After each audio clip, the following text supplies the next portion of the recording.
नमस्कार, मैं हूं आपके साथ हरीश पाराशर। हमारी खास पेशकश विधानसभा में आपका स्वागत है। जैसा कि आप जानते हैं कि लोकतंत्र में हमारी विधायिकाओं की महत्वपूर्ण भागीदारी रहती है। राजस्थान की विधानसभा में गंभीर चिंतन और मनन के बीच ऐसे वाक्य भी सामने आते रहे हैं जिनका न तो कहीं जिक्र होता और न ही लोगों को इसकी जानकारी हो पाती।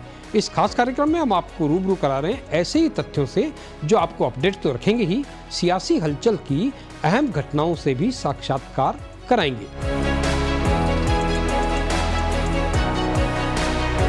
हमारी लोकतांत्रिक व्यवस्था में संसद हो या राज्यों की विधानसभाएं, हर सत्र की शुरुआत केंद्र में राष्ट्रपति के अभिभाषण से और राज्यों में राज्यपाल के अभिभाषण के साथ होती है।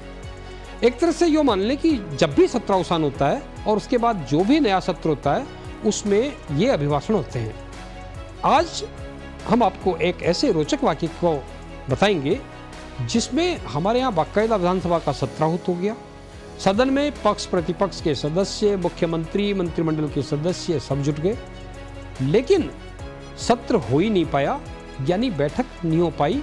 और ऐन मौके पर राजभवन से ये फरमान आया कि महामहिम राज्यपाल आज जो है यानी उस तिथि को सत्र को संबोधित नहीं करेंगे।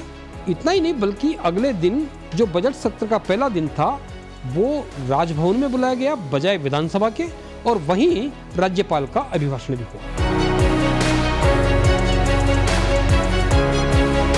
देश का संविधान जब लागू हुआ तो उसके पहले ऐसी घटना कभी नहीं हुई थी। ये पहला मौका था जब सत्राहुत कर लिया गया और जिस तिथि को जिस जगह पर सत्राहुत किया गया वो हो ही नहीं पाया। और ये जब विधानसभा का बजट सत्र जब औपचारिक रूप से शुरू हुआ तो वो संसदीय परंपराओं से हटकर हुआ। और ये राजस्थान विधानसभा का जो वाक्य है हम आपको बता रहे हैं, ये 22 फरवरी 1961 का दिन था जब राज्यपाल ने सत्र आहूत किया था बजट का। मुख्यमंत्री, पक्ष के नेता, प्रतिपक्ष के नेता, राज्यपाल उस समय तत्कालीन गुरमुख निहाल सिंह के अभिभाषण को सुनने के लिए इकट्ठे हो गए थे। और अचानक ये सूचना मिली कि विधानसभा का बजट सत्र अब 23 फरवरी 1961 को होगा और सवाई मानसिंह टाउन हॉल यानी विधानसभा का जो पुराना भवन है उसकी बजाय शाम 4 बजे राजभवन में होगा। और अभिभाषण भी राज्यपाल ने नहीं बल्कि तत्कालीन विधानसभा अध्यक्ष रामनिवास मिर्धा ने पढ़ा। सवाई मानसिंह टाउन हॉल में तो प्रतिपक्ष के जो माननीय सदस्य थे सतीश चंद्र अग्रवाल, उन्होंने इस मसले को उठाया और ये कहा कि क्या ये संवैधानिक है, क्या राज्यपाल का अभिभाषण राजभवन में बुलाया जा सकता है, और क्या जो भाषण पढ़ा ही नहीं राज्यपाल ने उसको राज्यपाल का अभिभाषण माना जा सकता है।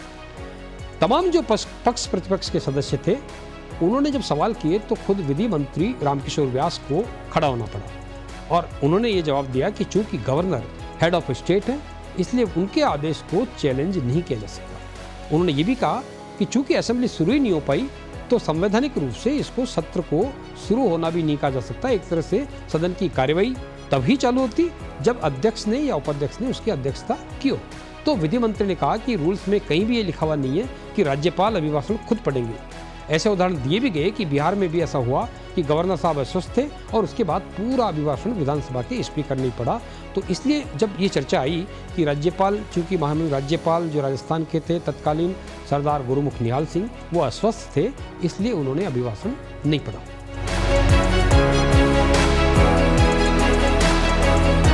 सदन के पक्ष विपक्ष के तर्क वितर्कों के दौरान ही अभिभाषण की वैधता का मुद्दा गहराता देख करके मुख्यमंत्री मोहनलाल सुखाड़िया खुद जवाब देने खड़े हैं। और ये जरूरत इसलिए पड़ गई क्योंकि जो श्री माधोपुर से निर्वाचित विधायक हैं भैरव सिंह शेखावत, जो बाद में देश के उपराष्ट्रपति भी बने, उन्होंने ये कहा कि विधानसभा के अलावा खास तौर से अगर राजभवन में विधानसभा सत्र बुलाया जाए तो उस पर सवाल खड़े हो सकते हैं। और बाद में अध्यक्ष ने इस पूरे मामले का समापन ये कहते हुए कहा कि संपूर्ण प्रक्रिया संवैधानिक है और जो सदस्यों ने तमाम सवाल उठाए हैं उनको खारिज किया जाता है और उसके साथ ही विधानसभा की कार्यवाही शुरू हुई। राज्यपाल के अभिभाषण को पढ़ा हुआ मानने के उदाहरण पहले भी थे, इसलिए इस आपत्ति को भी खारिज कर दिया। ये तो था सत्र की शुरुआत में राजभवन में होने का किस्सा, ऐसा किस्सा जो इससे पहले कभी नहीं हुआ। कुछ और दिलचस्प किस्सों को लेकर फिर हाजिर होंगे। मुझे दीजिए इजाजत, नमस्कार। है।